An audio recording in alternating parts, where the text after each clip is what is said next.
Buenos días. ¿Me confirma si pueden ver la presentación, por favor?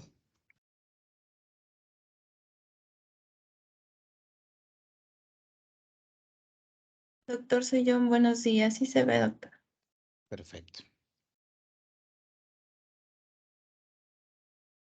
Bien, entonces vamos a iniciar la charla del día de hoy, siendo ya las 8 en punto.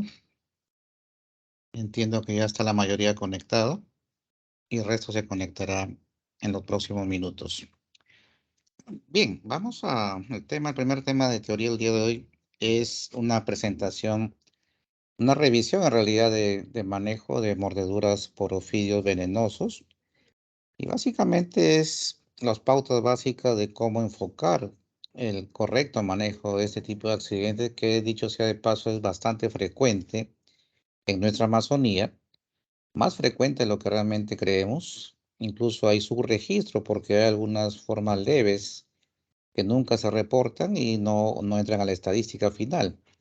Y entonces, más de uno de ustedes cuando haga su servicio rural, su servicio médico rural, probablemente va a tener la posibilidad de tener el manejo de uno de estos casos y ustedes también van a tener que prepararse oportunamente y eso lo vamos a ver en la parte del manejo de los suelos específicos, donde ustedes tienen que tener ya la precaución de tener a la mano todo ese manejo debido a que el retraso en el manejo, el inicio del tratamiento de estos accidentes aumenta pues la mortalidad en muchos casos.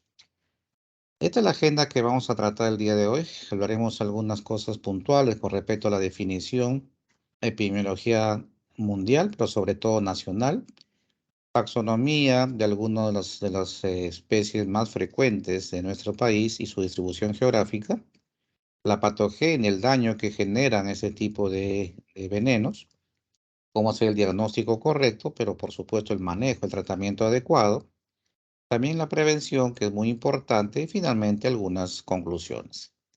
Pues siempre me gusta iniciar esta presentación con un caso clínico y este es un caso real, aunque no lo crean, que suele suceder en nuestra Amazonía. Este es un caso de un niño de 12 años de edad mordido por una serpiente del género Botrox. Botrox atrox es la serpiente de este grupo de la selva y comúnmente en las localidades se le llama jergón. Mide aproximadamente 1,5 metros en una zona remota de Ucayali. El puesto de salud donde fue llevado este paciente, este niño, no contaba con el suelo antiofídico y fue trasladado hacia otro establecimiento de salud por vía fluvial durante 24 horas y al llegar se encontró con la sorpresa que tampoco contaba con el suero antiofídico. 48 horas después de llegar a este segundo establecimiento, llega al hospital de apoyo, donde le negaron el suero porque le dijeron que era demasiado tarde, que había pasado mucho tiempo, pese a que había signos evidentes de actividad del veneno. Y eso lo pueden ver acá en la fotografía. Vean cómo hay síntomas evidentes de un edema importante de toda la extremidad, vean signos de hemorragia activa. Y a pesar de esto, no le dieron el suero antiofídico. Recién 13 días después del accidente llega al hospital regional donde ya había daño importante a los tejidos de toda la extremidad y finalmente por la gangrena avanzada tuvo que ser amputada la extremidad y esto fue el final de este manejo. Y ahí vamos a ver a la hora del manejo ha habido importantes errores en el manejo correcto de ese paciente que menos mal que perdió solo un brazo porque su vida también estuvo en peligro y entonces eso se pudo haber evitado. Primero con el manejo correcto y segundo con la medida de prevención, porque si ese establecimiento de salud inicial hubiese contado con el suero antiofídico, probablemente su extremidad se hubiese salvado. Entonces, realmente estos son casos bastante frecuentes que suceden, sobre todo en la Amazonía, pero también hay casos en la costa, aunque cada vez son menos frecuentes. Y entonces, ¿cuál es la definición de un accidente por ofidio venenoso? Es un conjunto de manifestaciones debido a la inoculación accidental. Ojo que siempre es accidental porque muy pocas veces está asociado a una agresión espontánea de las serpientes. Nosotros somos los que invadimos su hábitat y eso origina pues que por mecanismo de defensa muerdan e inoculen muchas veces venenos estas serpientes. Y básicamente las dos familias más frecuentemente asociadas a accidentes ofídicos en nuestro país son la familia Viperidae y el Apidae, y muy rara vez las especies de la familia Hydrophidae. Y la gravedad, como hemos visto en el caso clínico, no solamente depende de la cantidad de inóculo, del tipo de veneno, porque cada serpiente, cada especie o género tienen mecanismos fisiopatológicos diferentes del veneno, sino que además, como hemos visto en el caso, la falta de tratamiento oportuno, adecuado, puede producir graves secuelas como la amputación o pérdida de una extremidad o incluso la muerte. Entonces es muy importante tener claro estas definiciones. Y acá podemos ver algunas diferencias anatómicas con respecto a, en el caso de la familia Viperidae, los cuales podemos diferenciar entre serpientes venenosas y no venenosas en forma, digamos, cambios anatómicos que podemos diferenciar muy bien en este grupo. En Viperidae es muy sencilla la diferencia. Por ejemplo, la cabeza tiene escamas pequeñas y generalmente la forma es de forma de corazón, triangular o de flecha. En cambio, las no venenosas tienen una cubierta de escamas grandes, simétricas, la cabeza generalmente redonda, ¿sí? Generalmente redonda, y son placas lisas en la cabeza. El cuerpo de las venenosas son escamas carenadas, es decir, que son ásperas al tacto y opacas, no tienen brillo, mientras que las no venenosas son escamas lisas y brillantes generalmente. Vean la diferencia. Las pupilas también en Viperidae son verticales y elípticas en el caso de las venenosas, y en las no venenosas son redondeadas en la mayoría. También tiene un órgano que detecta el calor, la foseta loreal, que está por debajo de los ojos. Vamos a ver unas imágenes más adelante. Las Viperidae venenosas siempre tienen esta foseta loreal, las no venenosas carecen de ella. En la cola es corta, gruesa, y bueno, en el caso del género Crotalus cuentan con cascabel. Los otros géneros de la familia Viperidae no tienen cascabel. En cambio, las no venenosas, su cola es larga, delgada y no tienen cascabel en ningún caso.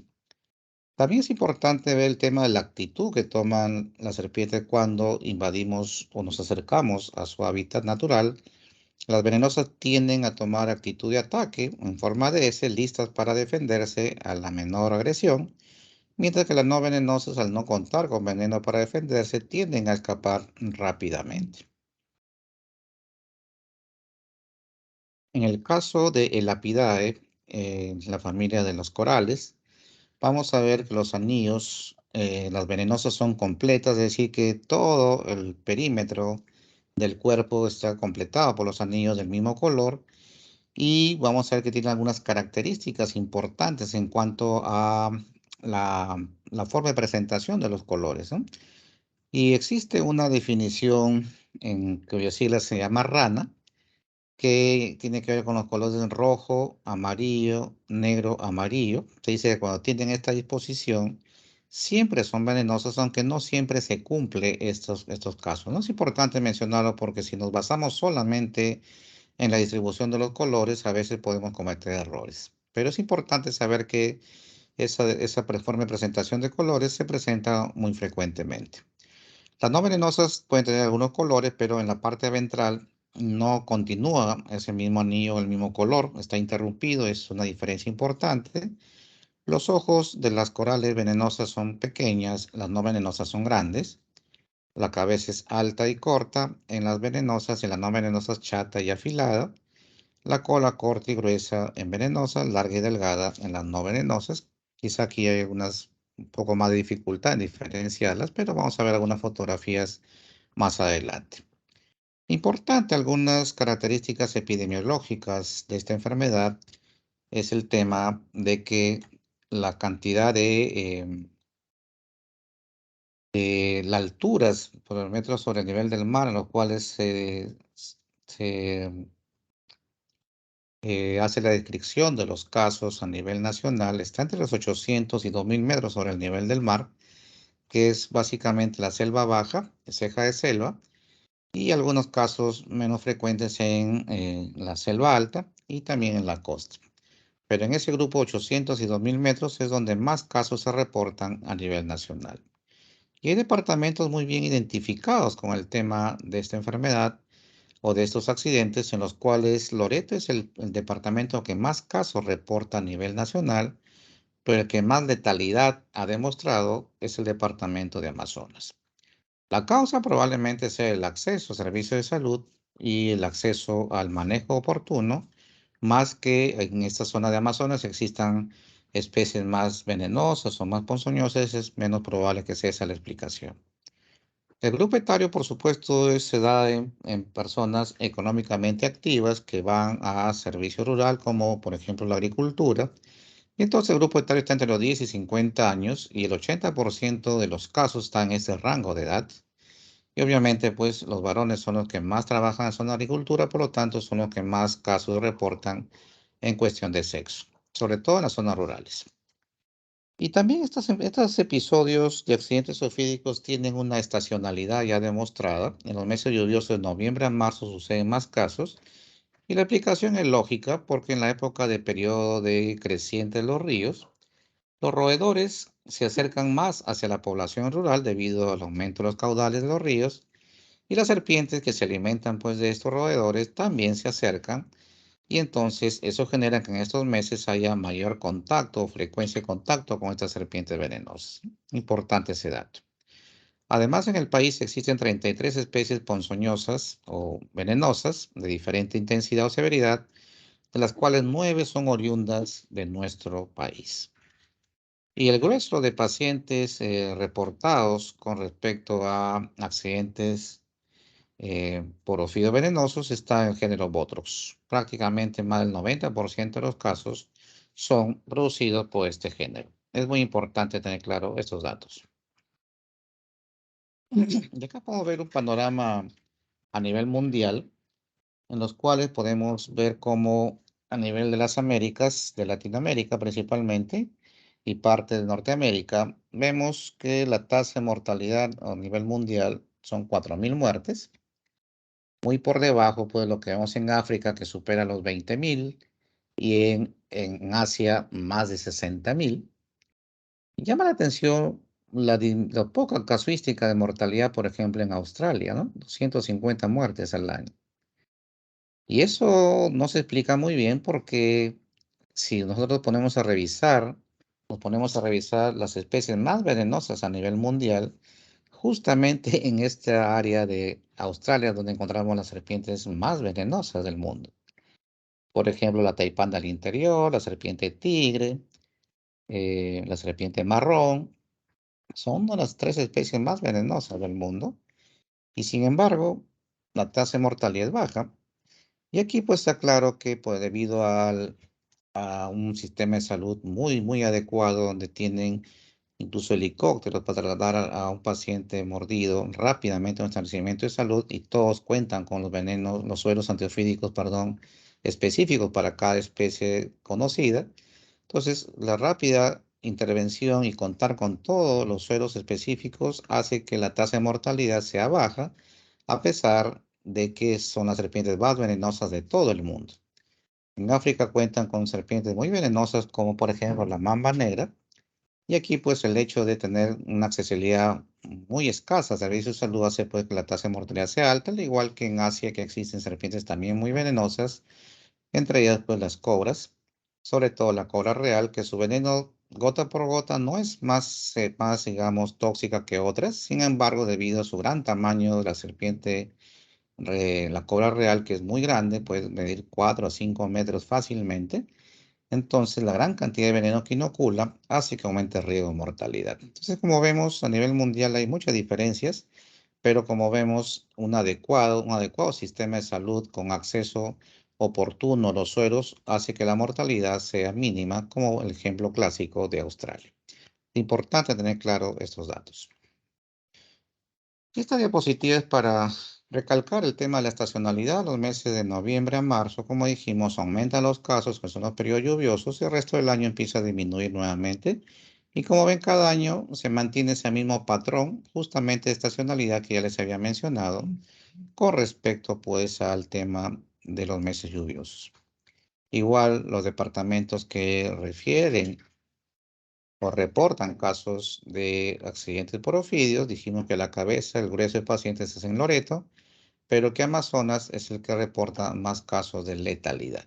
Muy importante también tener claro esto. Y como vemos, si hay departamentos muy bien localizados, e incluso cada departamento tiene pues áreas muy bien identificadas. Esto ya está mapeado a nivel nacional. Por eso les decía que cuando ustedes hagan su servicio rural, van a estar mapeados, van a saber qué establecimiento les toca, y lo que está en rojo obviamente son las zonas donde ya se ha identificado claramente casos de mordeduras de serpiente venenosa. Y como ven acá, ustedes se preguntarán en Lima, ahí rojo, y en la costa norte también. Y esto no es casualidad. Existen algunas variantes o variedades, especies diferentes del género Botrops. En el caso de la costa central, el Botrops pictus todavía existe en algunas zonas de Lima. Cada vez es menos la frecuencia de estos ataques, está en peligro de extinción debido a que ya hemos prácticamente lo hemos sacado de todo su hábitat natural, y cada vez hay muchas menos especies y accidentes por esta variedad de Botrus pictus, al igual que en la costa norte, el Botrus barnetti, llamado también macanche, el nombre local, también es un miembro del género Botrus de la costa norte, ¿no? Como vemos, también es importante recordar que en la costa tenemos algunos casos, igual que las serpientes, los coralillos, el grupo Lapidae que encontramos en la selva, pero también hemos visto en la costa norte casos de serpientes venenosas del grupo Lapidae, coralillo o llamado, o el nombre, el género, nombre digamos científico es Micrurus, y Lectomicrurus, que son también especies similares del grupo Lapidae. La familia Viperidae está el Botros, que es el grupo que más casos reporta, Botryoxis, que son serpientes arborícolas de hábitos nocturnos como el oro machaco, nombre local. Portidium, Crotalus, tenemos cascabel en alguna ceja de selva de nuestra Amazonía, por ejemplo, en la ceja de selva de Puno, en la zona de Sandia, donde se ha descrito casos de serpiente de cascabel. Y más bien en la selva virgen, en la selva profunda, existe una serpiente, serpiente venenosa más larga del país, es el género Lachesis muta muta, o conocido comúnmente como chuchupe. Es una serpiente que está, digamos, asociada a pocos accidentes realmente porque está en la selva profunda, no está cerca a las zonas urbanas. Sin embargo, hay algunas actividades pues que aumentan su riesgo, como los madereros, las personas que trabajan en estos centros petroleros que están en plena selva, son los que tienen mayor riesgo de contacto con esta serpiente. El micrurus, como le dije, o los coralillos, que están en la selva alta y baja, pero también lo hemos visto en la costa norte, Lectomicrurus, y el Hydrophidae, que es la familia de serpientes acuáticas, serpientes marinas, del grupo Pelamis, que hay muy pocos casos reportes, pues son serpientes altamente venenosas. En un momento se pensó que eran las más venenosas del mundo, hasta que se descubrió que la taipanda del interior de Australia era la más venenosa. Sin embargo, estas serpientes son muy poco agresivas, accidentalmente han caído en redes de pescadores, han sido manipuladas por las manos y han vuelto a ser arrojadas al mar, y muy rara vez se ha reportado mordeduras por este grupo de serpientes. Pero es importante saber que son altamente tóxicas. Nuevamente, para recalcar algunas diferencias de estas dos familias que, siendo venenosas, tienen características anatómicas diferentes. Vean como el grupo Viperidae siempre tienen la cabeza triangular o en flecha. Vean las pupilas verticales, la presencia de foseta loreal. Y las Elapidae, siendo venenosas, tienen la cabeza redonda, las pupilas redondas, y algunas no cuentan con la foseta loreal, ¿no? Vean que podemos tener confusiones cuando queremos ver algunas características típicas de las serpientes venenosas. Y acá podemos ver, por ejemplo, algunas de las especies. Claramente se puede ver acá, esta es una serpiente cascabel. Vean cómo al terminar su cola tiene un cascabel. Este es el grupo Crotalus. Tenemos otras serpientes acá del género Botrox. Esto es en el tema de las Viperidae. Y en el Apidae claramente vemos acá en la parte derecha y arriba el grupo de las Microrus, y la parte inferior Lectomicrorus. Y vean lo que le decía, la disposición de los colores: rojo, amarillo, negro, amarillo. Es básicamente lo que decía la disposición rana. que es muy frecuente en las serpientes venenosas, pero no siempre se cumple eso. Recuerden eso, que esto no es estricto para todas las especies de Lapidae, porque en el caso del Lectomycurus, como ustedes pueden ver, no tiene esa disposición de colores, sin embargo, también son venenosas. Así que es importante no solamente tener en la mente esa disposición de colores, porque no siempre se da el caso. Y además porque cada uno de los serpientes tienen venenos que tienen efectos distintos. Algunos son netamente neurotóxicos, como el grupo Elapidae. Si las coralídeos son nefrotóxicos, son agentes anticolinesterasa, es decir, bloquean pues los receptores de acetilcolina y por lo tanto generan parálisis. Y esta parálisis, por supuesto, lleva al paro respiratorio y a la muerte. Por eso es que el grupo de Lapidae siempre se consideran exposiciones graves por el tema de ser neurotóxicos. El grupo Viperidae tiene varias formas de presentación. En realidad, esta familia pues, puede producir problemas de hipotensión, pero también puede producir necrosis, trastornos de coagulación. Algunos producen daño tisular, daño muscular. Realmente son muchas las formas de presentación. El grupo Crotalus produce daño muscular, como le decía, y pertenece pues a la familia Viperidae, espasmos, y en general producen también varios problemas, como le mencionaba, de coagulación. Y aquí hay una cosa que hay que aclarar. Cuando una paciente es mordido y como vimos en el caso clínico inicial que el paciente tenía hemorragias evidentes en la extremidad, realmente el veneno de la serpiente no es un anticoagulante. Uno pensaría que muerde y por eso, como tiene un anticoagulante, se desangra el paciente. No es así. Es por el contrario, todo lo contrario. En realidad es una sustancia procoagulante. Lo que pasa es que al producir un trombos y producir una coagulación diseminada, lo que va a generar es una coagulopatía de consumo al desgastar todos los factores de coagulación. Entonces, como consecuencia de ello, vienen las hemorragias. Es importante tener claramente eso. No es un anticoagulante, pero termina en hemorragias por esta coagulopatía de consumo que sucede en los pacientes. Es importante tener claro eso. Y acá tenemos justamente el resumen de los efectos de cada género. Botros, Botrioxis y Portidio, ellos comparten la misma actividad proteolítica, es importante, el veneno produce destrucción de proteínas, es procoagulante, vasculotóxica, destruye vasos sanguíneos empezando por el endotelio y además es nefrotóxica. Todo eso es importante, pueden causar insuficiencia renal. Por eso la importancia que estas cuatro actividades están compartidas por Botros, Botrioxis y Portidio. El grupo Lachesis comparte el efecto proteolítico, coagulante y vasculotóxica, pero además tiene un efecto vagal importante. El grupo Crotalus comparte el efecto coagulante, pero además es neurotóxico, miotóxico y destrucción de tejido muscular, falla renal, vasculotóxica. Y el grupo Micrurus básicamente es neurotóxica, aunque puede haber un efecto procoagulante. Básicamente el daño, perdón, es de tipo neurotóxico.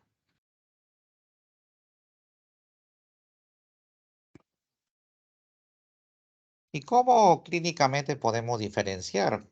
Porque puede ser que muchas veces la familia o el mismo paciente mató a la serpiente, lo trajo al establecimiento y podemos hacer la diferenciación de la especie y en función de eso podemos dar tratamiento. Pero a veces sucede que la serpiente escapó, el paciente no se percató qué especie fue, metió la mano en la maleza, fue mordido y nunca vio al agente agresor y entonces clínicamente tenemos que diferenciar la especie agresora. Y noten aquí claramente que cuando es un accidente botrópico, siempre hay manifestaciones locales muy evidentes, ¿no? Por ejemplo, cuando muerde una extremidad, vamos a ver unas lesiones ahí hemorrágicas, hay edema intenso, dolor muy intenso en la zona progresivo, puede haber equimosis, flictenas, bulas. Vean cómo se puede ver las zonas claramente inflamadas de una extremidad. Y cómo cuando esa inflamación, ese edema generalizado de la extremidad no se trata oportunamente y vemos signos de isquemia, vemos acá zonas que un edema intenso y hay zonas de isquemia, cuando uno palpa los pulsos están disminuidos o ausentes, esto es una emergencia, esto se llama el síndrome compartimental que si no se trata oportunamente en forma quirúrgica termina en gangrena, destrucción de la extremidad y finalmente la amputación de la misma. Entonces, siempre un accidente botrópico va a encontrar manifestaciones locales. Incluso puede haber no manifestaciones sistémicas cuando fue una exposición leve. Siempre va a haber dolor intenso, manifestaciones locales, pero el paciente en forma sistémica no siente mayor problema, pero siempre va a haber cuadro local. Eso es lo primero que tienen que tener claro en el accidente botrópico. Mientras que en el Lapidae, por ejemplo, es decir, por el tema de micrurus y leptomicrurus, normalmente al ser neurotóxico, básicamente a nivel local, la zona mordedura pueden sentir mínima molestia, una leve parestesia o ninguna molestia en la zona de mordedura, pero vemos ya síntomas generalizados, como ven acá, tosis palpebral, vean la debilidad del músculo orbicular de los párpados producido por la neurotoxicidad de ese tipo de serpientes. Y eso es lo que se llama la fascia neurotóxica de Rosenfeld, que justamente se evidencia claramente la neurotoxicidad. Y entonces podemos hacer estadiaje de los accidentes de acuerdo al cuadro clínico y las alteraciones del laboratorio. Y como le decía, en el cuadro botrópico, así sea una exposición leve, siempre hay manifestaciones locales, edema, eritema y dolor. No hay manifestaciones sistémicas y el periodo, en el laboratorio, por ejemplo, el perfil de coagulación puede estar normal o ligeramente alterado.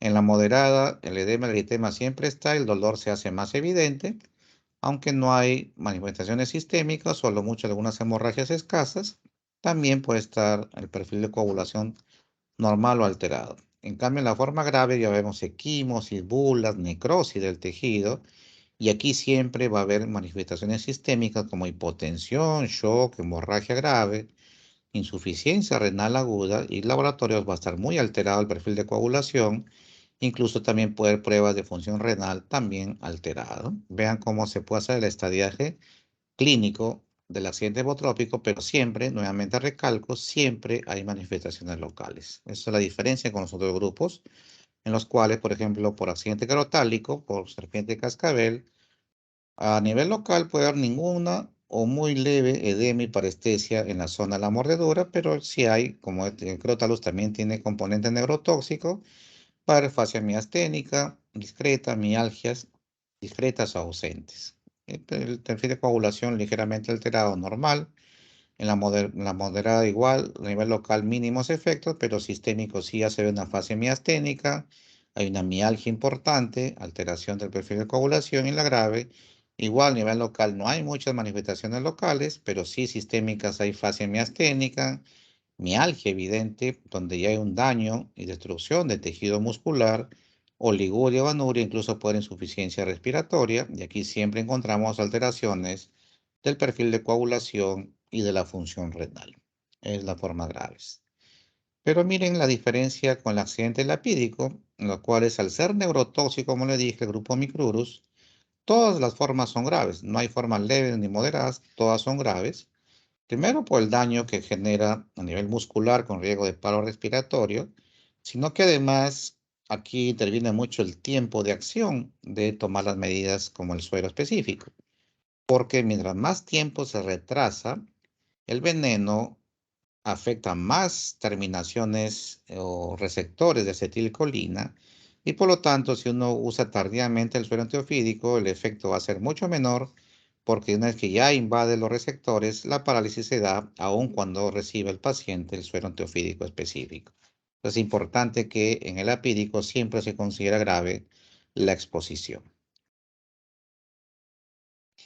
Y esto es lo que les mencionaba de una complicación que, si bien es cierto, no es tan frecuente, pero cuando sucede es una emergencia, como lo dije. Es un caso real, también una niña de 10 años sin antecedentes de importancia.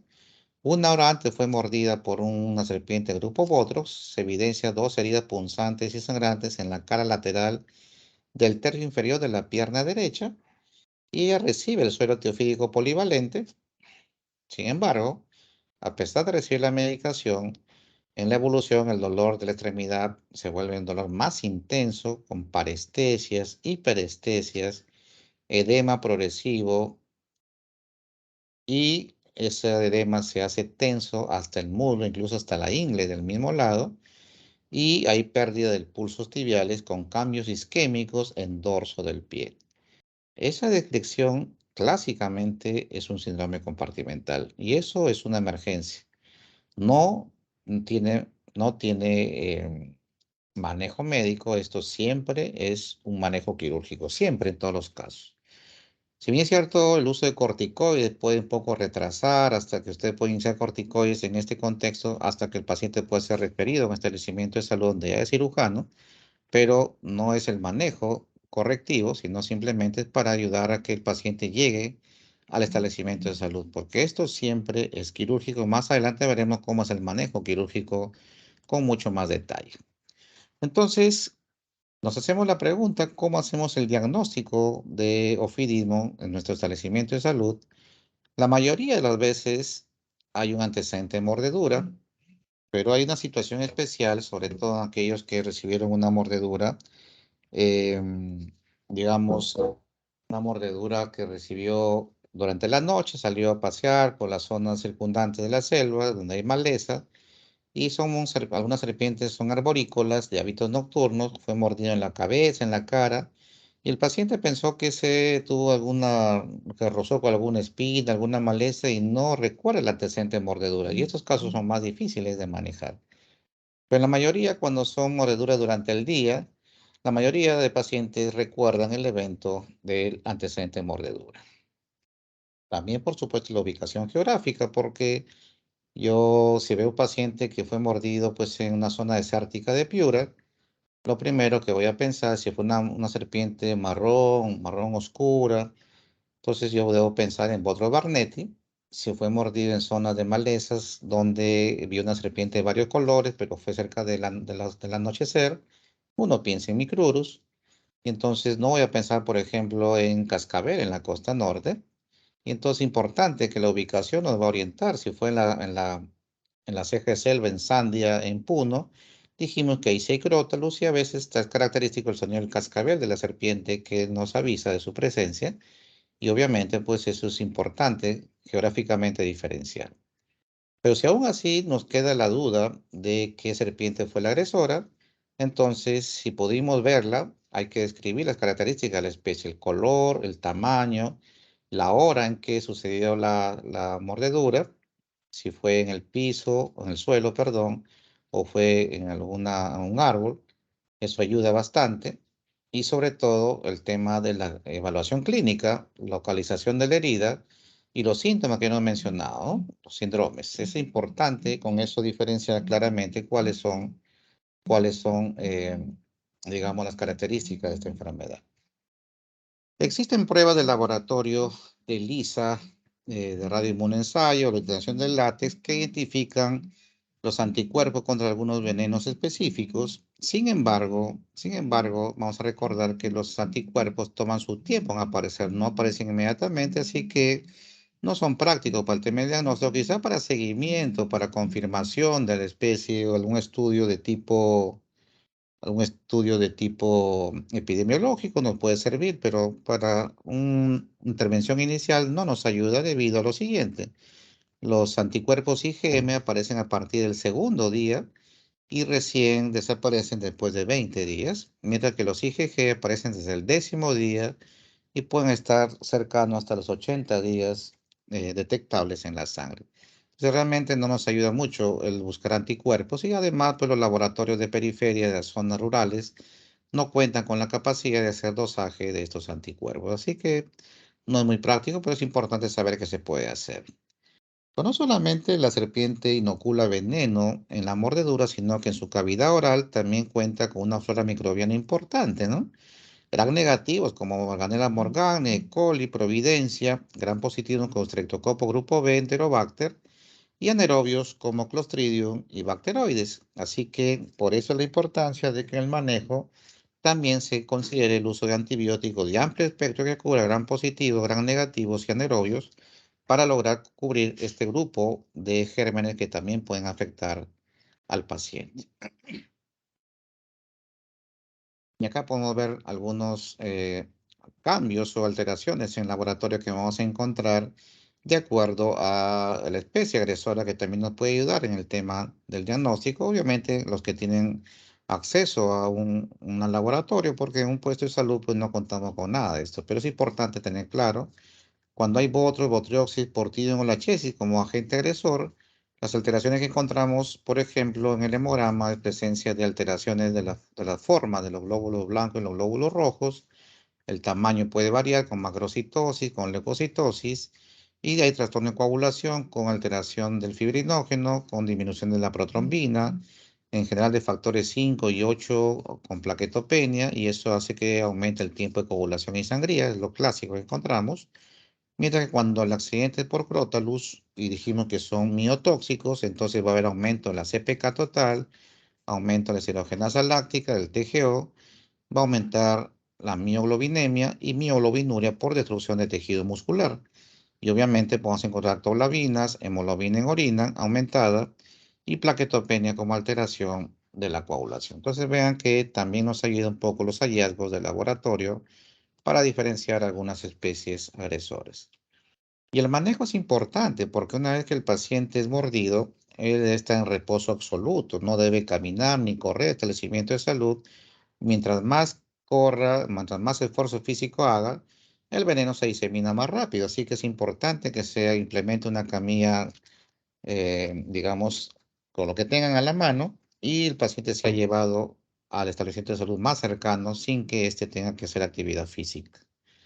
No realizar sangrías, hemos visto que los venenos son procoagulantes y después terminan en hemorragias. Si hacemos cortes, va a haber más hemorragias finalmente y esto no soluciona el problema. Más aún, como es importante saber que la absorción inicial de la mordedura a nivel local es por vía linfática y entonces el hacer cortes, desangrar al paciente no genera que podemos eliminar o extraer el veneno, mucho menos succión con la boca, porque lo que hacemos es contaminar más la herida con la flora bacteriana oral y no logramos extraer el veneno para nada porque ya se está absorbiendo por vía linfática. Por lo tanto, no sirve la sangría ni la absorción con la boca. Aplicar torniquetes tampoco tiene beneficio porque lo que hacemos al aplicar un torniquete es cerrar la circulación arterial en un tejido que se esté edematizando, que se está complicando. Eso empeora la circulación y hará más daño de tejidos, mayor necrosis, por lo tanto no aplicar torniquetes. Tampoco choque eléctrico, crioterapia, hielo local, algunos aplican querosene, petróleo, sustancias tóxicas ahí, ají, etcétera. Nada de eso ha sido demostrado que tenga algún beneficio a nivel local.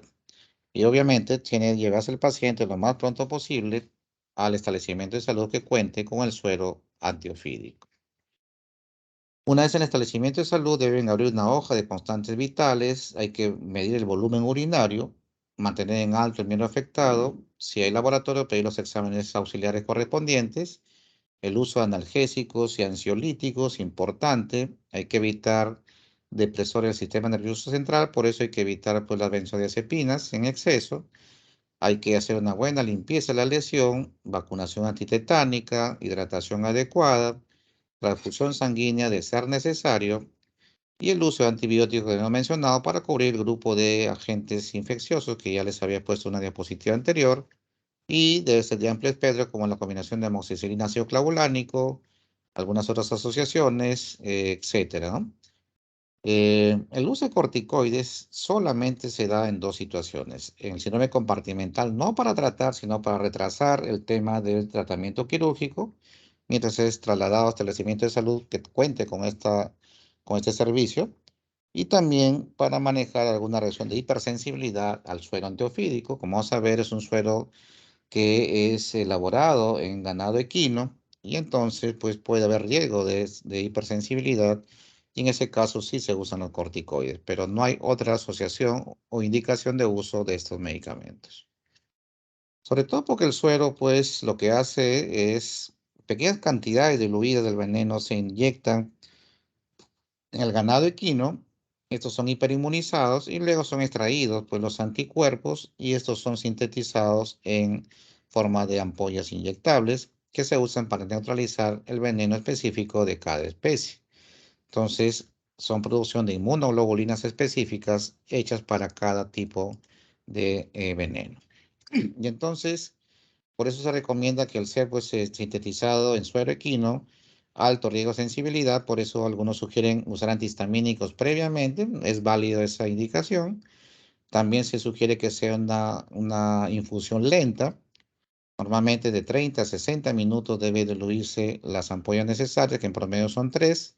Cada ampolla viene alrededor de 100 miligramos y se usa para exposiciones graves 300 miligramos como mínimo. 3 ampollas en 500 mililitros de cloruro de sodio o dextrosa al 5% y se infunde de 30 a 60 minutos, aunque hay que empezar con un goteo lento y progresivamente ir aumentando la infusión de acuerdo a la respuesta y el descarte de alguna reacción de hipersensibilidad. 500 en adultos, en niños de 100 a 200 mililitros por el tema del volumen. La recomendación es colocarlo idealmente en la primera hora de ocurrido el accidente. Esto es difícil porque cuando es una zona pues rural es poco probable que en una hora ya llegue el establecimiento de salud, pero aun cuando pase más de una hora, haya pasado más de ese tiempo, igual se sugiere que se coloque, si hay evidencia de actividad del veneno, debe colocarse el suero aún después de este tiempo. Eso es lo importante que tener claro. Pero también no hay que apurarnos, puede ser que justo fue en un accidente muy cercano al establecimiento, llegó a los 20 minutos al establecimiento y queremos iniciar ya el suero. Y eso es lo importante también, que uno debe iniciar el suero antiofídico cuando hay evidencia de intoxicación, evidencia de actividad del veneno. Porque puede ser que el paciente fue mordido y hay dos situaciones. Primero, puede haber sido mordido por una serpiente no venenosa, entonces no requiere el suero, por supuesto. Y en segundo lugar, puede ser tratado lo que se llama la famosa mordedura seca, en los cuales hay serpientes venenosas, sobre todo las adultas, que como mecanismo de defensa muerden, pero no inoculan veneno porque lo reservan para capturar sus presas, de las cuales se alimentan, y entonces la serpiente adulta tiene esa capacidad de discriminar, de decidir cuándo inyectar o no veneno. En cambio, las crías, las serpientes que son de edades inferiores, no tienen esa capacidad y siempre inoculan veneno. Por eso es que uno pensaría que la mordida de una cría sea más leve y no es el caso, porque más bien una cría puede ser siempre más dañina debido a que siempre inoculan veneno, a diferencia de las adultas. Eso es importante también tener en claro. Y entonces existen muchos tipos de sueros, obviamente de acuerdo al tipo de agente agresor. El suero antibotrópico polivalente líquido tenemos producido por el INS contra la mordedura de Botros, Botrioxis y Portidium. El suero anticrotálico monovalente, que solamente es para la mordedura de Crotalus. Y tenemos el suero antilachésico monovalente contra la serpiente del grupo Lachesis. Estos sueros son líquidos y esta es la desventaja de por qué no se cuenta en todos los establecimientos de salud, porque ser líquidos requieren cadena de frío, está en refrigeración. Y por lo tanto, pues en un puesto de salud de la selva puede ser que no haya ninguna refrigeradora y si la hay, no hay alumbrado o servicio de electricidad. Y entonces, pues es muy difícil mantener estos sueros con la temperatura adecuada. Por eso es que muchas veces no se cuenta con esto. Esa es una desventaja, pero vamos a ver más adelante que sí hay una solución. Y esto para que lo conozcan, en verde, el suero antibotrópico polivalente, pues decía que cubre botros, botrioxis, cubre también incluso el tema de Portidium. Se usa cuando no está muy claro, pues, el agente agresor, o por lo menos las características dicen que puede ser de este grupo de agentes venenosos. En amarillo, el antilachésico, que se usa solamente para la chesis mutamuta o chuchupe.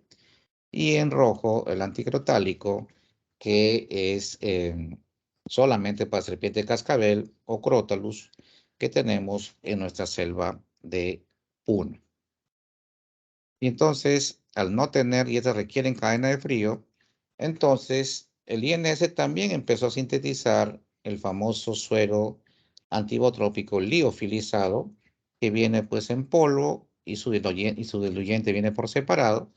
¿Y cuál es la ventaja del liofilizado? Es que ese no requiere cadena de frío, puede estar guardado a temperatura ambiente y esa es una ventaja y este es el que ustedes deben solicitar si usted está en sus serums y llega a su establecimiento de salud y confirman que en la zona se han reportado casos de accidentes por Botrox, ustedes deben solicitar oportunamente este suero para tenerlo a la mano en caso de estos accidentes. Y esto es una ventaja porque no requiere cadena de frío.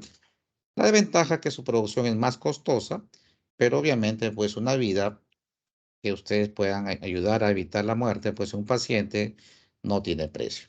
Es importante que pidan oportunamente esto.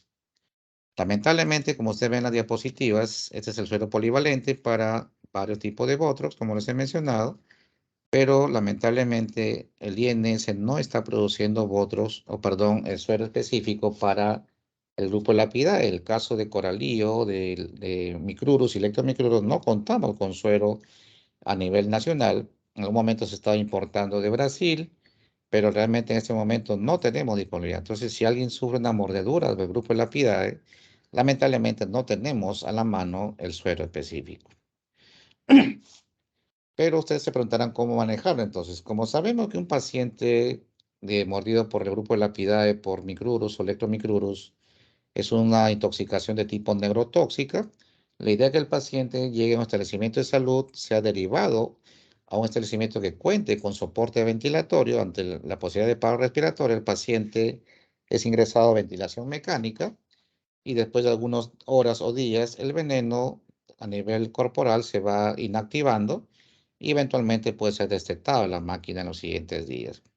Ese es el tema del manejo en pacientes de lapidae cuando no se encuentra el suero antiofídico específico, pero obviamente tiene que haber una cama disponible con ventilación mecánica. El tema del manejo y la dosificación va a depender de la severidad de la exposición. Generalmente en otros, en la forma leve es una ampolla, en la forma grave es 3 ampollas intravenosas y una subcutánea. Aunque 3 ampollas es lo mínimo, se ha visto en algunas intoxicaciones severas en las cuales se requirió más ampollas, entre 8 a 10 como máximo se llegó a usar en algunos pacientes.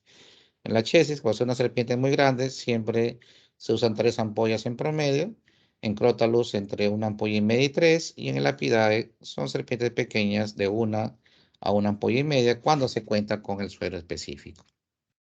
Como vemos, varios países de Latinoamérica producen sueros antiofídicos, entre ellos nuestro país, pero es importante saber pues que no contamos con todos específicamente.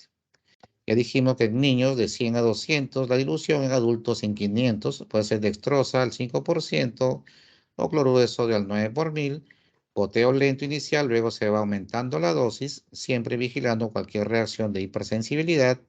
Y es importante que las especies neurotóxicas como Crotalus y Micrurus se dé el suero lo más precoz posible, como les decía, para evitar que la toxina se una o se fije en los receptores de acetilcolina, porque una vez que ya llega esa fijación, el suero ya no tiene mayor beneficio.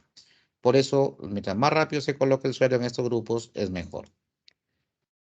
Por supuesto que al ser un suero de producción en suero equino, pues obviamente hay manifestaciones adversas como fiebre, escalofríos y náuseas, que son frecuentes, pero son leves. Algunas pueden ser graves en pacientes que son asmáticos, pueden haber problemas de broncoespasmo, shock anafiláctico, que siempre es ese riesgo. Y es una reacción mediada por inmunoglobulina E y por activación del complemento. Y entonces es importante estar vigilando cualquier tipo de reacción para poder manejarla oportunamente. Y este es el manejo quirúrgico del síndrome compartimental, como le decía. Paciente que tiene mordedura en una extremidad, se va evaluando los pulsos, el edema, la sensibilidad. Cuando se ve ya zona necrótica, se ve alteración del pulso, definitivamente nos encontramos en un paciente con síndrome compartimental. Usamos corticoides inicialmente para ser derivado a un establecimiento de salud de ella, traumatólogo o cirujano, y se hace esa tremenda incisión que se llama fasciotomía. Hay que descomprimir la extremidad lo más pronto posible, sacar todo el tejido necrótico, dejar el tejido vivo, luego se hace alguna sutura con sistemas de vacío, de extracción del líquido, Hemovac se llama eso, y cuando ya el tejido está limpio, no hay nada de tejido necrótico, la infección se ha controlado, se empieza la fase de recuperación con algunas suturas, injertos, plastillas, etcétera, hasta que finalmente la extremidad se recupera. Va a quedar cicatrices y muchas, pero finalmente se salva la extremidad. Si no se hace esto, finalmente termina en amputación y obviamente pues eso es algo grave en un paciente de edad económicamente activa. Por lo tanto, es importante hacer este tipo de manejos. ¿Cómo prevenirlo? Entonces, como les decía, son accidentes que pueden ser prevenidos porque tenemos que ir a zonas donde sabemos que hay serpientes venenosas. Si queremos hacer un paseo por la zona, evitar caminar descalzo, idealmente usar botas altas hasta la rodilla, evitar ingresar a zonas oscuras o con demasiada vegetación, sobre todo por las noches, porque hay serpientes arborícolas de hábitos nocturnos. Si hay un árbol hueco, hendidura de piedras, orificio en la maleza, no introducir la mano porque ese es su hábitat natural y podemos ser mordidos sin que nosotros hayamos programado ese tipo de accidentes. Pues si esta serpiente se defiende, es una forma de defensa, no ataca adrede, por lo tanto es importante evitar eso. En la selva algunas casas se construyen sobre altillos, sobre todo para evitar estos animales rastreros. Y ya lo mencioné, pues evitar salir por la noche, sobre todo en zonas donde haya demasiada maleza o vegetación. Y entonces, como hemos visto, un caso de ofidismo, cuando tratamos oportunamente y en forma adecuada, evitamos la muerte, pero además podemos evitar la severidad de las secuelas, evitando pues la amputación de alguna extremidad. Además, es importante que estos accidentes sean asociados al manejo en forma adecuada, evitar esas conductas que no benefician en nada, como hacer sangrías, torniquetes o succionar la herida, porque no ayuda en nada, y más bien llevar hasta el centro de salud más cercano. No aplicar torniquetes, pero sí se considera que un vendaje compresivo no muy apretado en la extremidad ayuda, pero no muy apretado y tampoco no torniquetes que afecten la circulación arterial. Un vendaje que solamente ayuda a comprimir un poco la circulación venosa ayudaría en algo. La administración del suero, por supuesto, es uno de los más importantes, y aun cuando haya pasado más de una hora del accidente y hay evidencia de intoxicación, debe recibir el suero de todas maneras. Síndrome compartimental, ya lo dije, siempre es indicativo de manejo quirúrgico. El corticoide solo retrasa la intervención, pero no la evita. Eso tengámoslo claro. Y entonces les decía que también ustedes deben asegurarse de contar con los sueros específicos en su establecimiento de salud. Ustedes hacen un estudio, una evaluación de qué especies son las que más afectan la zona, qué accidentes son más frecuentes en la zona y asegurarse el suero específico para ese tipo de accidentes. Y obviamente eso va a salvar muchas vidas. Eso es lo más importante en el manejo del OFIDID.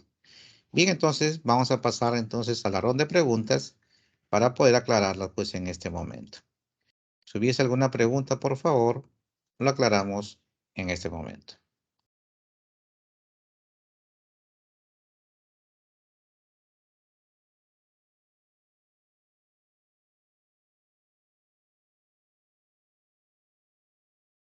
¿Todo claro? ¿Alguna duda, por favor?